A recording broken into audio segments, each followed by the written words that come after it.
Hello and welcome, I got it out in the end, to another Baggy's Beers, Wines and Spirits review. In a blooming cold beer room. It's freezing in here. It's Baltic, as they say. Today reviewing this bad boy, or bad girl really, Brewdog's Hazy Jane, which is a New England IPA, 7.2%, from possibly the most popular worldwide craft beer company really. 100 bars worldwide, 101 coming soon. And the only reason I know that is because I read it yesterday. And yet I can remember when Punk IPA came out and it wasn't popular at all, certainly at Sainsbury's anyway. Pricey, not popular. It disappeared after so long, and only for it to be replaced. So just poured this out. It must be an unfiltered pour. It says it's hazy and I can see bits of sediment in it. So a lot of beers these days come unfiltered or bottle conditioned. I can't see this being a can conditioned. So it says here, an all-out New England patriot of a beer. Brace yourself for a full tilt fruit hit.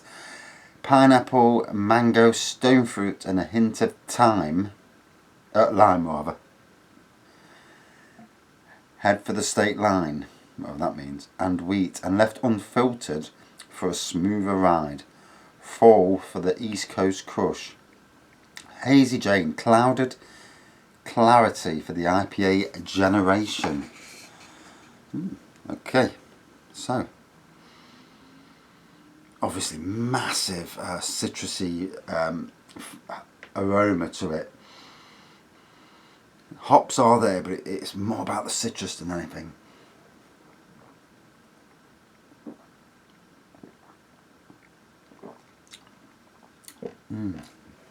On the taste, beautiful citrus taste to it.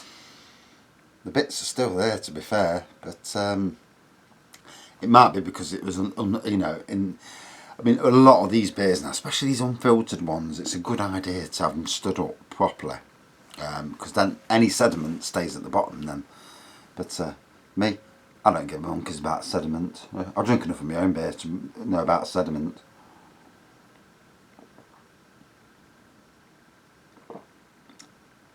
Ooh.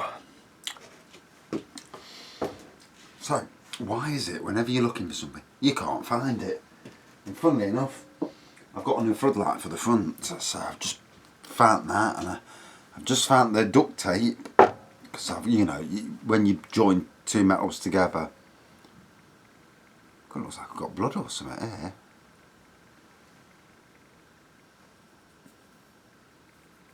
Need a bloody shave. Yeah, and then obviously you have to seal it. You can. I'm going to join them together with a little block, and I'm just going to seal the block with duct tape, keep the elements out, and you can go overboard if you really want to, but it's good enough, and that's all that matters. And if it stops people coming anywhere near my garden in the middle of the night, I'm all up for that.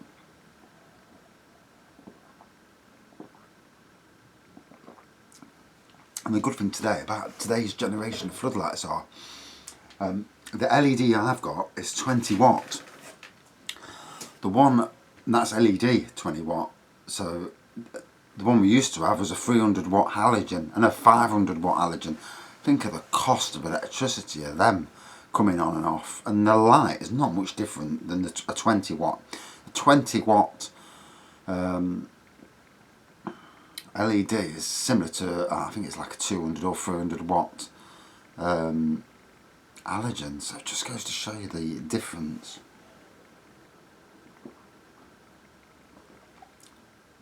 So again, Brewdog coming out with beers so regular. I went into Tesco's yesterday and I'm on a no beer buy-in month unless I see something amazing that I've not had before. So I'm trying to get through the sheer amount of beers I've got, and get the reviews done and dusted, and probably clear or at least try to clear a good portion of what I've got. Still trying to do 1 or 2 beer reviews a day, Obviously it's not possible every day, because some days you don't feel like it, and other days you're that busy you can't, and then other days you do 3. So, but yeah, lovely citrus taste, quite strong. The 7.2% doesn't really show up, if I'm being honest, with the strength of it. Taste wise though, it's lovely. It's really very palatable taste. Smooth, palatable, rather than in your face and hoppy and too citrusy, too piney. There's no piney to it. It's a really pleasant, nice citrus beer.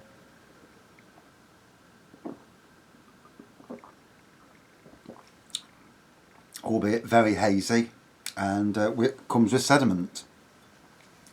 Ooh, then I got the strength of the alcohol coming through. Oh, it doesn't help that it's bloody freezing in this beer room. It's making it, oh dear, oh dear. It really is chilly.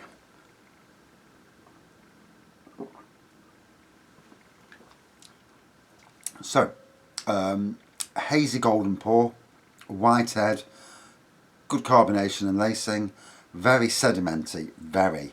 I don't know if it shows up on there, but yeah, it's really, so that might put some people off. It doesn't put me off, I couldn't care less. I know that Brewdog brew it right. It tastes fine. If there was sediment there and it tasted a bit off, then I would put it down and I won't drink it. But as it is, it's fine. Really good citrus taste. The elements that it says are there, if I can read it in this bloody light. Yeah, pineapple, mango, stone fruit into lime. Yeah, definitely all that is there in the citrus elements. Oh God, it's cold. I haven't put the heater on. I've just come down for a sneaky review while the wife's and my little grandson's in the front room. Oh, and before I get up a ladder, so I don't have too much, otherwise I don't be falling off the flipping ladder. So, another good beer from Brewdog. Can't fault it. A very nice citrusy IPA.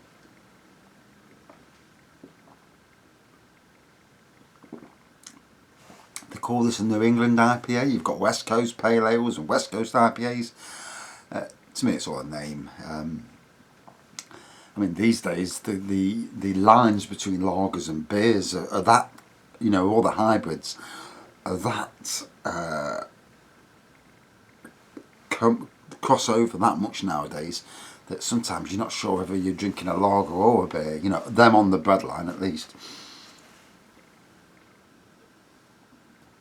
So, really nice. Love the citrus taste to it. Out of 5 then. Can't really fault it. I wouldn't say it was an outstanding beer, but it was tasty enough, and yeah, very palatable. Oh, out of 5 then, I'm going to give it a 4.4 out of 5. Yeah, it was nice. Well worth a try. Not the cheapest, about £3 a can for that. So just be warned. But those of you with lots of money won't care anyway. Those of you who are poor like me will care. Right, thanks for watching. See you soon. Oh, it's freezing.